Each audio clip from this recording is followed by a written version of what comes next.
오늘은 신명기 2장 말씀을 통해서 조율하시는 하나님이란 제목으로 주의 말씀을 전하도록 하겠습니다.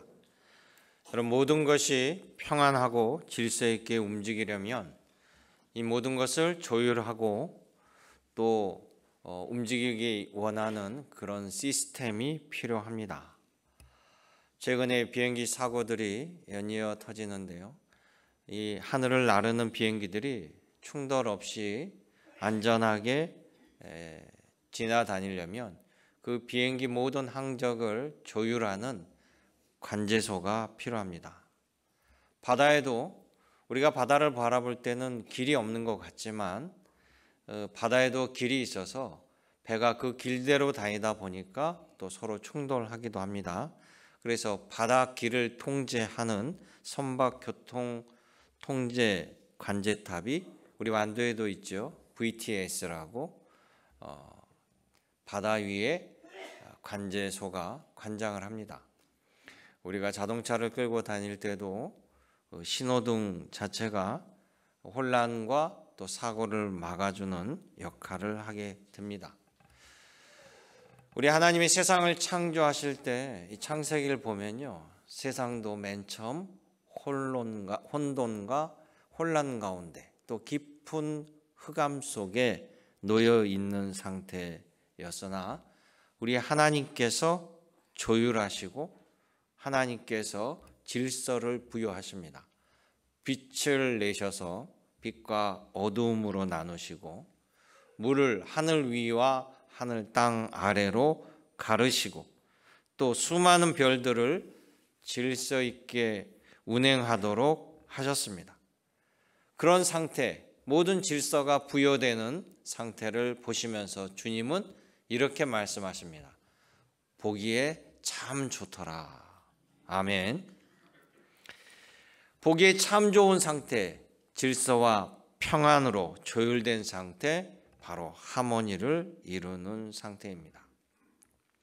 뿐만 아니라 우리 인간의 삶 속에서 오늘도 그 하나님의 조율이 계속된다라는 거예요. 우리가 바라보는 신명기 성경의 2장 말씀은 먼 과거의 이야기입니다.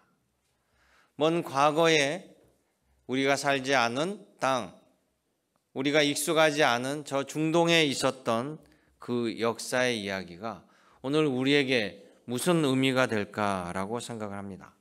그러나 그 역사 속에 움직이셨던 하나님, 그 하나님은 동일하신 하나님이고 영원하신 하나님입니다. 그 하나님의 모습을 통해서 우리는 오늘도 우리의 삶을 주관하시는 하나님을 바라볼 수 있고 역사할 수 있다는 거예요. 세상 모든 것은 변합니다.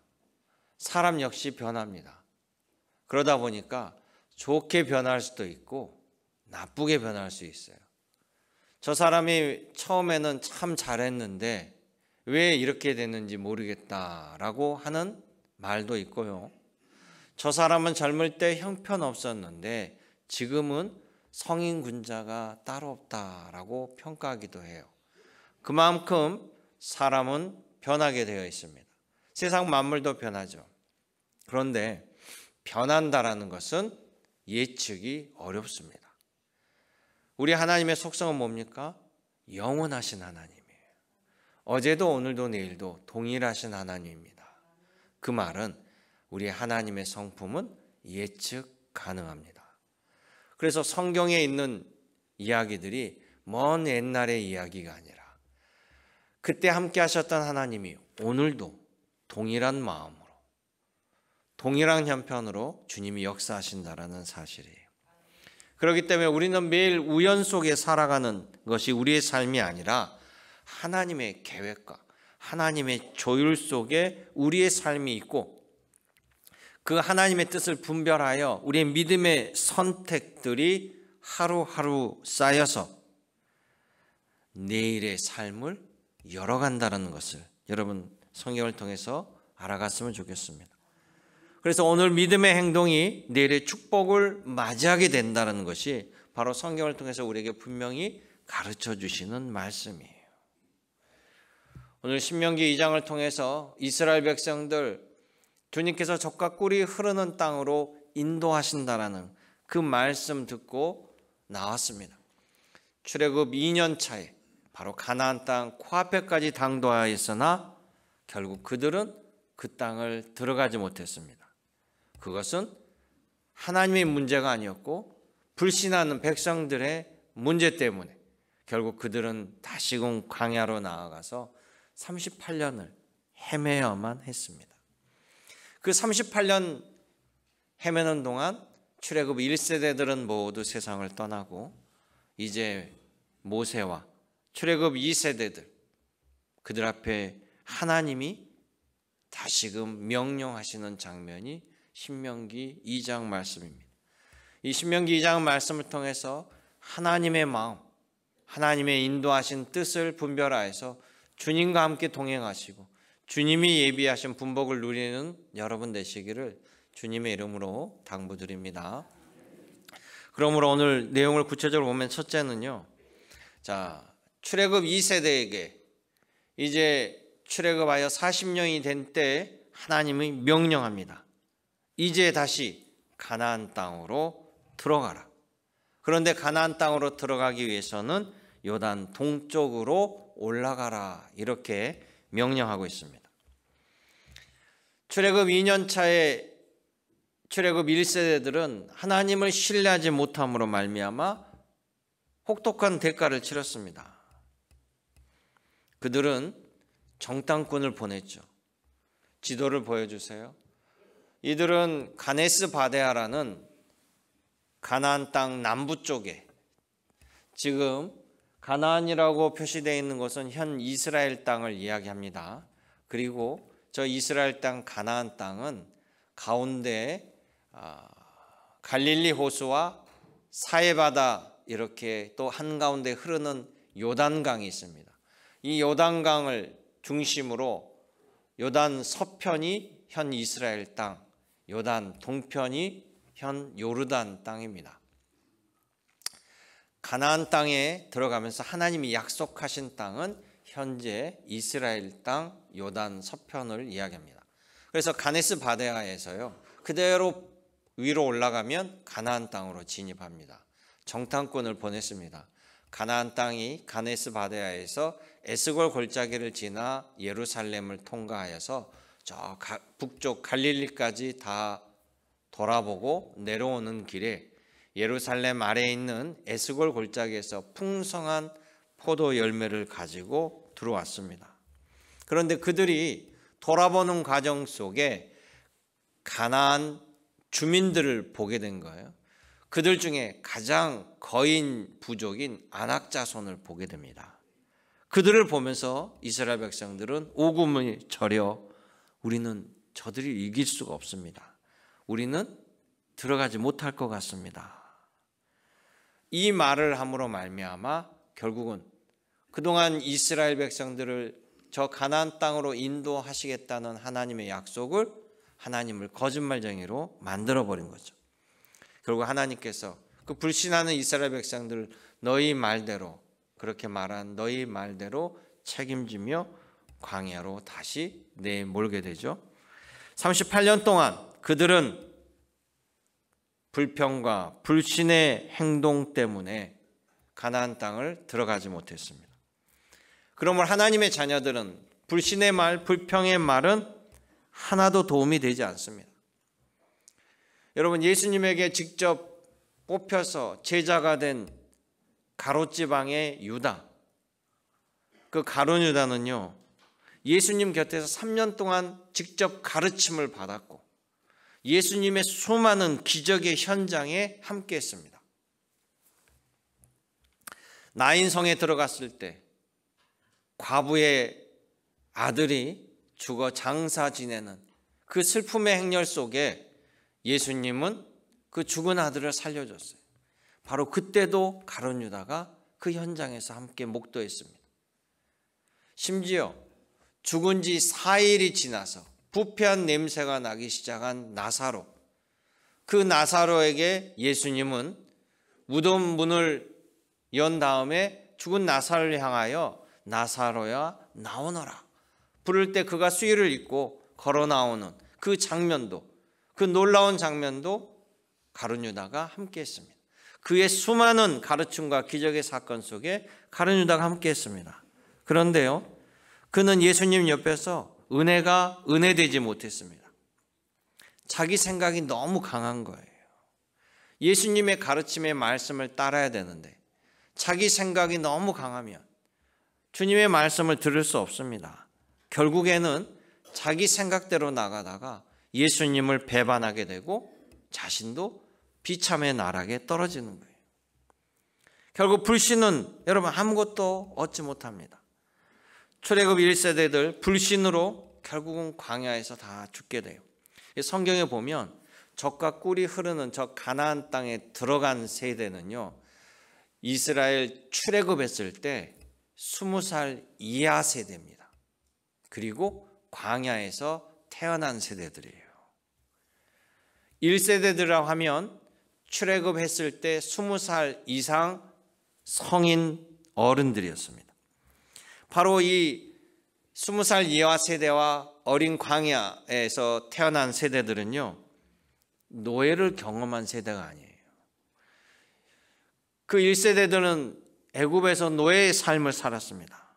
그런데 2세대들은 시내산에서 하나님의 율법 말씀을 받아서 율법의 말씀대로 양육된 세대들이에요. 자, 그 세대들에게 이제 모세에게 하나님이 명령합니다. 신명기 2장 3절이에요. 너희가 이 산을 두루 다닌 지 오래니 이제는 돌이켜서 가나안으로 올라가자. 북으로 진입하라. 요단 동편으로 돌아서 올라가라고 명령하십니다. 즉 하나님께서 가네스 바데에서 반역할 때 내가 너희와 함께하지 않겠다, 내가 너희와 가지 않겠다라고 했는데, 우리 지난주에 말씀을 보니까 신명기 1장 30절에 뒤늦게 그들이 1장 마지막 절인가 그쪽에 뒤늦게 깨닫고 아니요 주님 우리가 가나안 땅에 들어가겠습니다라고 전쟁했다가 완전히 피하고 다 쫓겨나죠.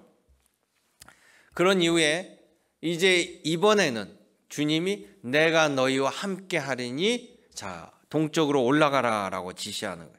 하나님께서 그 방향과 지시를 구체적으로 해줍니다. 지도를 다시 한번 보여주세요. 이들이 신광야에서 돌다 가네스 바데아 근처에 오게 된 거예요. 자, 그러면 요단 서편으로 바로 올라가면 가나안 땅인데 주님은 지금 동편으로 올라가라고 했단 말이에요. 그럼 동편으로 올라가려면 이미 에돔이라는 왕국이 있고 모압이라는 왕국이 있고 그리고 헤스본이라는 왕국이 있고 암몬이라는 왕국이 있고 저 위에 바산이라는 왕국이 촘촘하게 이미 정착하고 살고 있는데 주님께서 저 서쪽 길이 아닌 동쪽 길로 인도하는 거예요. 그러고 보면 출애굽 당시에도요, 출애굽 때 이집트에서 가나안 땅을 왕래하려면 저 지중해가 보이잖아요. 지중해 해변길이 원길입니다. 원래 사람들이 다닐 수 있는 길이 저 해변길이에요. 그런데 이스라엘 백성들 출애굽할 때 주님은 저 길로 데려가지 않았습니다. 오히려 사막길로 인도했어요. 그리고 그 길이 홍해를 만나는 길이었고 광야길이었습니다. 전혀 가보지 않은, 전혀 예상하지 못한 새로운 길로 인도하신 거예요. 그것은 곧 주님께서 새 길로, 새로운 법으로 길을 열어주신 겁니다. 예수님께서도 우리에게 동일한 말씀을 하시죠. 모두가 가는 길, 넓은 길, 우리가 알고 있는 대로는 멸망길이요, 나를 따르는 자는 좁은 길을 따르라 라고 명령하신 거예요. 즉 주님은 인간이 생각하는 길이 아닌, 인간의 법이 아닌 하나님의 길, 하나님의 법을 따라 나아가도록 인도한 겁니다. 바로 그 길이 복된 길이었고 하나님과 함께하는 은혜의 길이었다는 사실이에요. 그러기에 사랑하는 성도 여러분, 우리 신앙생활은요, 우리의 길을 가는 게 아닙니다. 하나님의 길을 가는 겁니다. 내 길이 아니라 예수께서 가르쳐 주시고 예수께서 인도하는 길이 바로 내가 가야 할 길이 되는 것입니다. 이 길이 복된 길임을 여러분 믿으시기 바랍니다. 주님과 함께 동행하는 여러분 되시기를 주님의 이름으로 축원합니다. 두 번째 그들에게 주신 명령은 자, 요단 동편으로 가면서 에돔, 모압, 암몬 다 통과하는 길이에요. 저 지역을 나눈 것은 제가 이렇게 표시를 컴퓨터로 한 겁니다. 그러다 보니까 정확한 표시는 아니고 대충 저 지역이다라고 했어요. 그러니까 겹치기도 하고 비어있는 곳도 있지만 실제는 그렇지 않겠죠. 에돔, 모압, 암몬, 헤스본 이렇게 거쳐서 지나가야 돼요. 그런데 뭐라고 얘기하냐면 에돔, 모압, 암몬 지역은 전쟁하지도 말고 정당한 대가를 지불하고 화평한 가운데 거기를 통과하라 이렇게 명령하신다라는 거예요. 맨 처음 출애굽했을 때 이스라엘 백성들은 출애굽 1세대들은 늘 앞일에 대해서 걱정했습니다. 그리고 눈에 보이는 대로 판단했어요. 우리도 마찬가지잖아요. 늘 내일을 걱정합니다. 눈에 보이는 대로 두려워해요. 애굽을 탈출할 때 모세를 통해 들은 말을 듣고 이스라엘 백성들은 모세에게 화를 냈습니다. 우리가 어떻게 나가느냐? 이 애굽의 최대 강대국인데 우리가 어떻게 노예들이 탈출할 수 있겠느냐? 무시했습니다. 그리고 모세를 비난했습니다. 그런데 모세를 통해서 10가지 재앙을 받고 애굽이 항복하자 출애굽을 했어요. 출애굽을 했는데 모세가 늘 다니는 지중해 길이 아니고 광야로 데리고 나와서 홍해 앞으로 온 겁니다. 그때 또 백성들이 어떻게 했습니까? 아니 우리를 죽이려고 기껏 데리고 나오는 게 홍해 바다에 수장시키려고 우리를 데리고 왔느냐. 그러면서 모세와 하나님을 맹비난했습니다. 눈에 보이는 대로 그들의 상식에 기반하여서. 그러나 그때마다 하나님은 그들의 생각을 뛰어넘는 성공을 보여주셨어요. 불가능한 홍해를 가르고 건너게 했습니다. 먹을 것이 아무것도 없는 광야에 나왔다고 불평하는 그들에게 하늘의 만나를 내려주셨습니다. 그런데 놀랍게도 출애굽을 보면요, 이 출애굽 1세대들은 조금만 불편해도, 조금만 이해가 안 돼도 바로 불평하고 불만을 토로합니다. 감사는 순식간에 잊어버려요. 늘 불평과 불만을 입에 달고 살던 그들은 그래서 계속해서 또 실패합니다. 그런데 이 세대들은 달랐어요. 이들은 하나님이 하라는 대로 합니다. 눈에 보이는 대로 하자면 아까 말한 것처럼 요단 서쪽으로 올라가야 돼요. 그런데 그들은 하나님의 명령에 따라 요단 동쪽으로 올라갑니다. 에돔 땅을 거쳐 모압 땅을 지나 암몬 땅 옆을 치고 헤스본을 뚫고 올라가는 거예요. 그런데 거기다가 주님은 뭐라고 얘기하냐면 에돔, 모압, 암몬하고는 절대 싸우지 마라. 그 땅은 내가 너희들에게 허락한 땅이 아니니 정복할 생각도 하지 말고 정당한 대가를 지불하고 평화롭게 지나가라고 합니다. 이해가 안 되죠? 우리들은 이유를 모르지만 하나님은 이유가 있었던 거예요. 그러니까 우리의 생각이 다가 아니라는 사실이죠. 여러분, 땅은 하나님이 허락하신 겁니다. 하나님이 주셔야만 땅을 차지할 수 있는 거예요. 성경에 뭐라고 얘기하냐면 원래 저 모압, 에돔, 모압, 암몬 전부 다 가나안 부족들, 거인 부족들이 그 땅을 차지하고 있었던 그 땅인데 하나님께서 에돔은 누굽니까? 에서의 후손이잖아요. 에서에게 내가 너로 큰 민족을 이루어 주시겠다라고 약속을 했어요. 그래서 하나님이 주신 땅이 저 이스라엘 남부 땅이에요. 지금 저쪽 지역은 요르단에 여행을 가면 페트라라는 곳을 가서 보시게 될 거예요. 거기 보면 붉은 사막이 나타납니다. 에서의 별명이 붓다라는 거예요. 붉은색이다. 그리고 모압, 암몬은 소돔성에 있었던 롯의 후손들이, 롯의 큰 딸을 통해서 모압이라는 민족이 나왔고 롯의 둘째 딸을 통해서 암몬이라는 민족이 나왔습니다. 즉 하나님께서 저 가나안 족속을 물리치고 에돔이 살 수 있도록 저 땅을 허락한 거고, 하나님께서 모압을 또 가나안 족속을 물리치고 저 땅을 허락한 거고, 하나님 주신 땅이에요. 그러니까 하나님께서 서로 침범하지 말고 지나가라고 그랬어요. 이스라엘이 생각할 때는 우리가 지나갈 때 가만 두겠냐 이 말이죠. 우리나라 땅에 일본이 중국을 치러 갈 테니 지나가게 길을 열어달라. 그게 말이 안 된다라고 전쟁이 난 사실이잖아요. 그런데 하나님께서 뭐라고 하냐면 성경에 보면 이스라엘 백성들에게 너희가 에돔과 모압 암몬에게 화친을 요청하고 우리는 조용히 지나가고 대가를 지불할 테니 허락해 달라. 그렇게 얘기하면 그들이 허락할 것이다. 왜? 그들이 너희를 두려워할 것이다.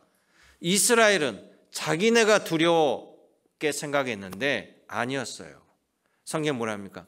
그들이 너희를 두려워하니 너희가 스스로 조심하고 스스로 행동을 자제하고 다투지 말고 지나가라는 거예요. 하나님이 함께하는 백성이기 때문에 오히려 에돔과 모압이 두려워하는 거예요. 사랑하는 성도 여러분, 여러분들은 예수님의 제자의 하나님의 백성입니다. 하나님의 인치심을 받은 하나님의 자녀예요. 그렇기 때문에 사단이나 마귀나 영적인 존재들이 여러분을 두려워하는 거예요. 그걸 믿으시기 바랍니다. 한 3사람만 믿는 것 같아요. 여러분 그 얘기 들어보셨어요? 무당이 기독교에 오면 젊게 안 나온다고 하잖아요. 맞는 얘기죠. 성경에 보면 귀신이 예수님에게 벌벌벌 떠는데, 그래서 오히려 예수님 보고 귀신의 왕이라고 사람들이, 모든 귀신이 벌벌벌 떠니까 예수님 보고 귀신의 왕 아니냐 막 이렇게 얘기하니까 뭐라고 그랬어요? 귀신의 왕을 왜 귀신이 쫓니? 귀신의 영적인 존재도 벌할 수 있는 하나님이시기 때문에 그들이 영적인 존재가 알기 때문에 벌벌 떠는 거예요. 여러분이 이미 하나님의 자녀로 인치심을 받았습니다. 그러니 여러분이 생각보다 여러분이 훨씬 강한 거예요. 여러분의 하나님의 힘이 강하다는 사실을 기억하시길 원합니다. 그래서 너희는 다투지 마. 그들이 더 두려워하니까, 그들이 여러분들이 조용히 가는 것을 더 좋아하는 거니까 라고 이야기를 해 주시는 거예요. 즉 이걸 보면요, 땅을 주시는 이가 하나님이에요. 그래서 시편 136번에 얘기합니다. 그들의 땅을 기업으로 주신 이에게 감사하라. 그 인자하심이 영원하미로다. 아멘. 자, 이걸 보면 하나님은 이스라엘뿐만 아니라 하나님께서 약속하신 에서의 후손 에돔, 롯의 후손 모압, 암몬 다 하나님께서 살아가도록 허락하셨고, 이렇게 서로 조율하시며 인도하시는 이가 하나님이라는 사실이에요. 우리 하나님은 우리의 생각을 뛰어넘게 매우 세밀하십니다. 매우 세심하셔요. 하나님이 세심하니까 우리의 모든 필요의 것을 정확히 디테일하게 알고 계시고 하나도 놓치지 않는다라는 거예요. 그래서 우리 기도할 때 하나님께서 나의 기도를 하나도 땅에 떨어뜨리지 아니하고 다 들으시고 때를 따라 돕는 은혜로 갚아주신다라고 고백할 수 있다라는 겁니다. 에돔, 모압, 암몬 이 땅을 평화롭게 지나가게 하면서 그 땅을 보게 하는 거예요. 또 하나님께서 이스라엘 백성들에게. 왜냐? 강성했던 안악자손 같은 그들을 다 쫓아내고 이들이 이 땅을 차지한 것처럼 이스라엘 백성들도 가나안 땅에 들어가서 반드시 그 땅을 차지하게 될 것이다. 이것을 미리 보게 하시는 거예요. 그러게 사랑하는 성도 여러분, 하나님을 신뢰하기를 원합니다. 하나님의 약속은 반드시 이루어집니다. 하나님의 나라가 여러분의 것이라고 말씀하셨습니다. 이 말씀도 말씀대로 이루어진다는 사실이에요. 끝까지 하나님을 신뢰하는 우리 믿음의 권속이 되시기를 원합니다.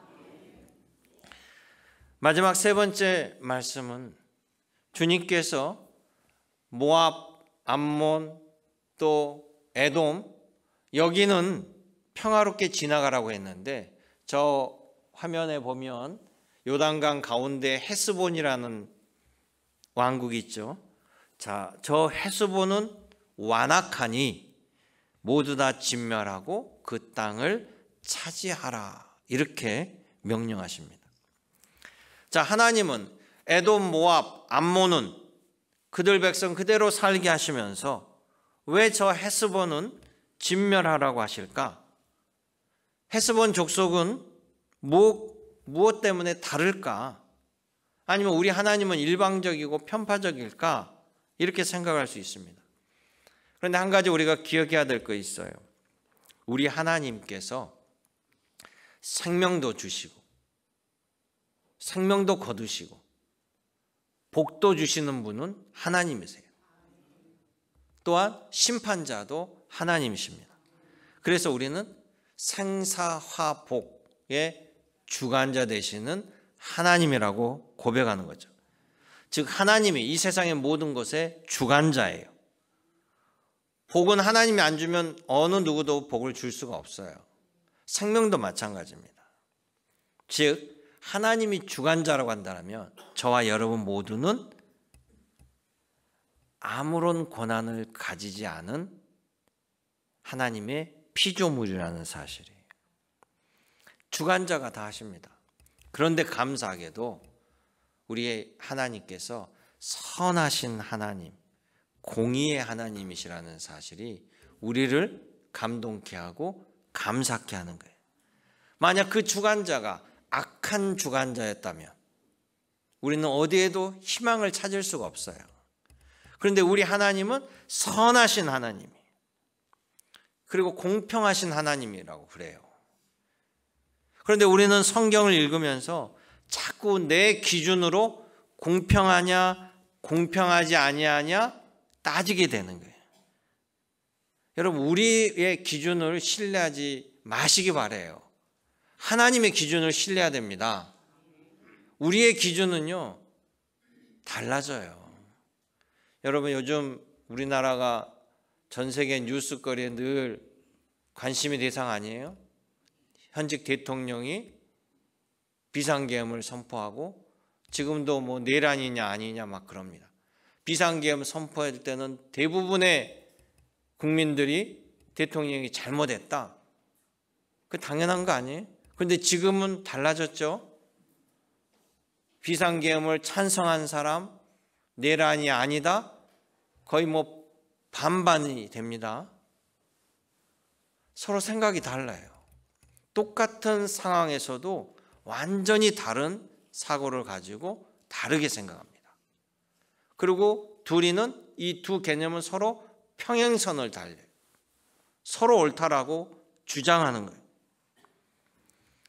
한쪽에서 보면 불공평하겠죠. 요즘에 관공서나 병원, 은행에 가면 공정하게 순서를 주기 위해서 번호표를 뽑아요. 그 전에는 눈치 작전하고 직원이라고 얼굴 눈이 먼저 맞거나 먼저 뛰어가거나 뭐 어떻게 맡아놓거나 하면 했는데 요즘은 이제 번호표를 아무리 먼저 와도 멍하고 있다가 나중에 번호표를 뽑으면 그 번호표 순번대로 할 수밖에 없어요. 그래서 그게 가장 공평하다고 생각을 해요. 과연 이것도 공평할까요? 제가 설날쯤에 응급실을 갔는데 응급실에 이런 데스크에 붙어 있더라고요. 글씨가 뭐라고 돼 있냐면 응급실의 환자 진료는 접수순이 아니며 위급한 순서대로 진료합니다. 맞죠? 응급실도 가면 접수를 해요. 그럼 접수한 사람이 왜 내가 먼저 왔는데 저 사람을 먼저 진료합니까? 그러잖아요. 내가 서 있는데 이쪽 사람이 먼저 막 지나가고 저쪽이 막 지나가면 공평하지 않다 그럴 거 아닙니까? 그런데요, 서로가 응급실에서 아프다고 소리치지만 의사가 응급하다고 판단하는 순서대로 치료합니다. 환자가 결정 못해요. 위급한 사람이 가는 거예요. 심판도 하나님이 판단하십니다. 다는 모르지만 신명기 2장 여기에서 보면 이 사건에서 심판의 기준은 하나님을 거부하고 완악한 자에게 심판이 임하는 거예요. 신명기 2장 30절을 보면 이 헤스본 왕국은 완악하고 완강하고 완고했다라고 해요. 그들은 하나님을 배척한 족속입니다. 이 헤스본 왕국은 아모리 족속이에요. 자, 그들은 아모리 족속은 이 가나안 땅에 들어와서 450년간을 살게 돼요. 그런데 우리 성경에 그 얘기 나오죠. 그들의 죄가 관영하여지면, 그들의 죄가 가득 차게 되면 회개하지 아니하고 그들의 죄가 가득 차면 하나님이 심판하시겠다. 바로 그때가 지금이에요. 그들은 회개하지 않았습니다. 하나님은 인내로 450년을 참으셨지만 그들은 창조주 하나님을 배척하고 그들의 욕심대로, 능력대로, 그들의 생각대로 완악했고 완강했고 완고한 악을 저지르며 살았습니다. 결국 하나님께서 심판의 매를 들기 시작한 거예요. 그 심판의 매가 바로 이스라엘의 정복입니다. 그래서 이스라엘에게 명령하죠. 신명기 2장 24절에 너희는 일어나 행진하여 아르논 골짜기를 건너라. 내가 헤스본 왕 아모리 사람 시온과 헤스본 왕국의 시온 왕 그의 땅을 너의 손에 넘겼은즉 이제 더불어 싸워서 그 땅을 너희가 차지하라. 아멘. 그러니까 우리 하나님은 참 오래 참으시지만 심판을 결정하면 그 심판의 때는 무섭습니다. 모세에게 뭐라고 명령하냐면요, 헤스본 왕국의 모든 이들을 남김없이 진멸하라 명령해요. 또 우리 인간의 생각으로 보면 잔인하다고 말합니다. 너무 잔인한 거 아니에요?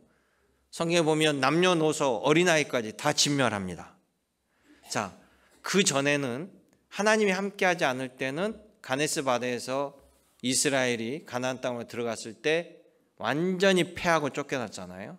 그런데 그들이 두려워했던 거인 족속, 아낙 족속이라고 하는 이 헤스본, 똑같은 그 부족인데 이번에는 하나도 남김없이 다 진멸해요. 지도에 보면 헤스본 왕국과 위에 바산 왕국 모두가 아모리 족속인데 저 바산 왕의 침상이 나중에 이스라엘이 침공하고 그 침상을 보는데 길이가 4m 30이에요. 얼마나 키가 큰지. 그런데 모두 다 진멸하라고 했어요. 그럼 사람들의 생각은 잔인하죠. 그런데 성경은 한편으로 뭐라고 얘기하냐면 죄와 악은 어떤 모양이라도 다 버리라고 합니다. 우리가 살기 위해서 버려야 되는 거예요. 그게 하나님 말씀이에요. 기억하시길 원합니다. 사울왕도 그런 우리와 똑같은 생각을 했어요. 하나님께서 아말렉 족속을 이스라엘 계속해서 끊임없이 괴롭히는 아말렉 족속, 그 아말렉 족속은 저 가네스 바데아 근처에 자리 잡고 있던 족속이에요. 그 아말렉 족속을 주님께서 진멸하라고 했어요. 하나도 남김없이. 그런데 사울왕이 아말렉 족속의 전쟁에 이겼습니다. 뭐 굳이 전쟁에 이겼는데 아말렉 왕 아각도 붙잡았는데 다 진멸하는 것은 너무 잔인한 것 같아. 사울도 그렇게 생각한 거예요. 그래서 전리품만을 다 챙기고 백성들도 살려주고 왕도 살려줬어요. 그러니까 그것을 보고 하나님께서 진노하시죠. 그걸 전한 이가 사무엘 선지자잖아요. 당신이 하나님의 명령을 버렸으니 이제 하나님도 당신을 버리겠노라. 그러면서 사무엘과 사울이 결별하게 되는데 이 사울은 그때는 몰랐죠. 사울왕은 왜 하나님이 모조리 진멸하라는지를. 세월이 흐르고 흘러서 사울왕 사후에 나중에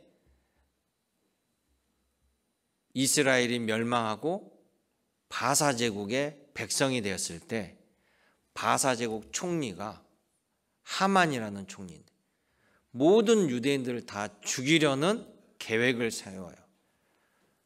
그게 알고 봤더니 이 하만이라는 총리가 왜 그렇게 유대인을 미워하고 죽이려고 했는가?